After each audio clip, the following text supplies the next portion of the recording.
नमस्कार पुष्पलक मित्रांनो, स्वागत आहे आपल्या व्हेट गुरु या युट्यूब चॅनलवरती. मित्रांनो, आपल्या या दुग्ध व्यवसायामध्ये आपल्याला आपल्या पशूंना जर किरकोळ आजार झाला किंवा कुठली जखम झाली किंवा कुठला संसर्ग झाला, तर त्या ठिकाणी आपण आपले जे पशुवैद्यकीय डॉक्टर आहेत तर त्यांना बोलवत असतो. मग आपले जे डॉक्टर आहेत तर त्यांच्या सल्ल्यानुसार आपण त्या ठिकाणी जी काही ट्रीटमेंट असेल, पुढील उपचार असेल तर तो त्या ठिकाणी करत असतो. मग यामध्ये मित्रांनो आपला बराचसा खर्च त्या ठिकाणी होत असतो. मित्रांनो, आजच्या व्हिडिओमध्ये आपण पाहणार आहोत की आपण पोटॅशियम परमॅंगनेट या पावडरचा वापर आपल्या या दुग्ध व्यवसायामध्ये करून आपल्या जनावरांना कशा पद्धतीने जास्तीत जास्त फायदे देऊ शकतो. आपल्या पशूंना त्यांच्या शरीरावरती असणारा ज्या काही जखमा आहेत किंवा किरकोळ होणारा जो काही संसर्ग आहे, आजार आहेत, तर ते कशा पद्धतीने आपण या पोटॅशियम परमॅंगनेट पावडरच्या मदतीने टाळू शकतो. आणि या पावडरचे आपल्या या पशूंमध्ये आपल्याला कुठले फायदे त्या ठिकाणी पाहायला मिळत असतात.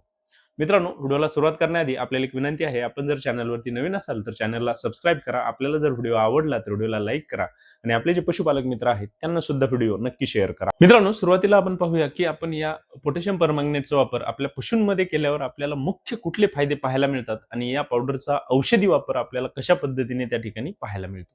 तर मित्रांनो, ही जी पावडर आहे तर ती एक अँटी बॅक्टेरियल म्हणून काम करते, अँटी फंगल म्हणून देखील काम करते.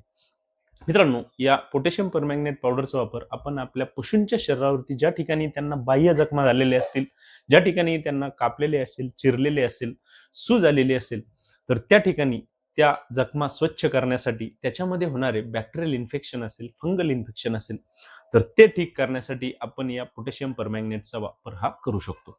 त्यासोबतच मित्रांनो, दुसरा जो काही वापर करायचा आहे तर तो म्हणजे आपल्या पशूंना जर एफ-एम-डी हा आजार झालेला असेल, तर त्या ठिकाणी आपल्या पशूंच्या तोंडामध्ये आणि आपल्या पशूंच्या खुरांमध्ये त्या ठिकाणी जखमा झालेल्या आपल्याला पाहायला मिळतात.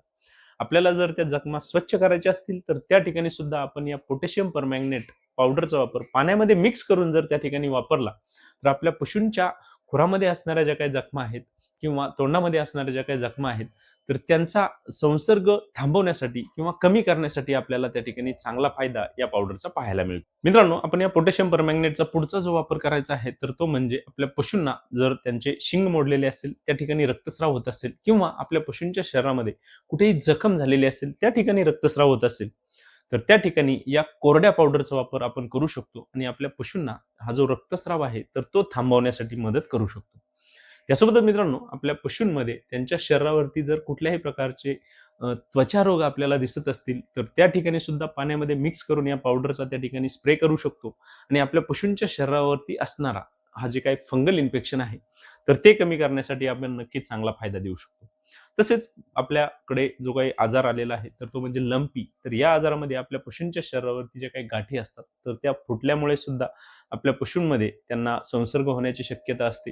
तर त्या ठिकाणी सुद्धा आपण या पोटॅशियम परमॅंगनेट पावडरचा वापर करून आपल्या पशूंच्या शरीरावरती ज्या काही गाठी आहेत, तर त्या ठीक करण्यासाठी मदतही करू शकतो.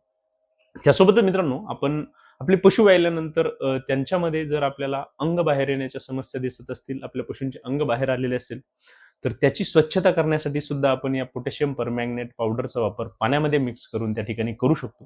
जे काही अंग बाहेर आलेले आहेत, तर त्याची स्वच्छता करण्यासाठी सुद्धा आपल्याला चांगला फायदा या पावडरचा पाहायला मिळतो. त्यासोबतच मित्रांनो, पावसाळ्याच्या दिवसामध्ये आपल्या पशूंना त्यांच्या खुरांच्या समस्या आपल्याला पाहायला मिळत असतात. आपल्या गोठ्यामध्ये जर जास्त प्रमाणामध्ये ओलावा असेल, तर आपल्या पशूंमध्ये त्यांच्या खुरांचे आजार सुद्धा आपल्याला पाहायला मिळत असतात. तर आपण आपल्या पशूंचे खुरे स्वच्छ करण्यासाठी सुद्धा या पोटॅशियम परमॅंगनेट पावडरचा वापर त्या ठिकाणी करू शकतो.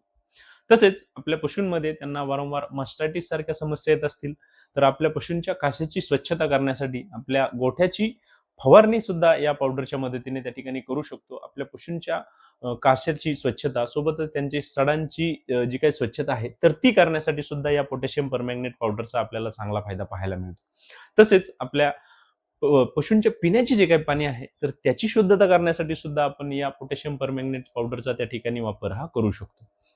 मित्रांनो, या पोटॅशियम परमॅंगनेटचा वापर आपण आपल्या पोल्ट्रीमध्ये सुद्धा करू शकतो. तर त्या ठिकाणी सुद्धा आपल्याला अत्यंत चांगले फायदे या पोटॅशियम परमॅंगनेट पावडरचे पाहायला मिळत असतात.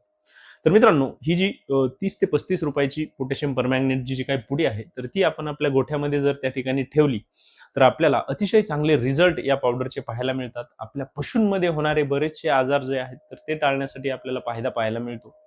आपल्या शेळ्या मेंढ्या असतील, तर त्यांच्यामध्ये सुद्धा खुरांचे आजार असतील, तोंडासंबंधित आजार असेल, तर त्यांसारख्या समस्या कमी करण्यासाठी आपल्याला फायदा पाहायला मिळत असतो. तर त्यामुळे आपण आपल्या या दुग्ध व्यवसायामध्ये ही पोटॅशियम परमॅंगनेटची जी काही छोटीशी पुडी आहे, तर ती त्या ठिकाणी आपल्या गोठ्यामध्ये ठेवत जा आणि आपल्या पशूंना नक्कीच त्या ठिकाणी आपण चांगले फायदे या पावडरच्या मदतीने देऊ शकतो. मित्रांनो, आजच्या व्हिडिओमध्ये आपण पोटॅशियम परमॅंगनेट या पावडरचा वापर आपल्या पशूंमध्ये कशा पद्धतीने करू शकतो, कुठे करू शकतो, आपल्याला या पावडरचे फायदे काय आहेत, तर या विषयावरती सविस्तर माहिती घेतलेली आहे.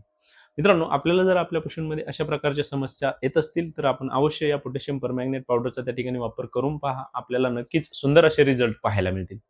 मित्रांनो, आपल्याला जर आजचा व्हिडिओ आवडला असेल तर व्हिडिओला लाईक करा. आपण जर चॅनलवरती नवीन असाल तर चॅनलला सबस्क्राईब करा आणि आपल्याला जर कुठल्याही प्रकारच्या शंका असतील तर कमेंट बॉक्समध्ये मला नक्की कळवा. धन्यवाद.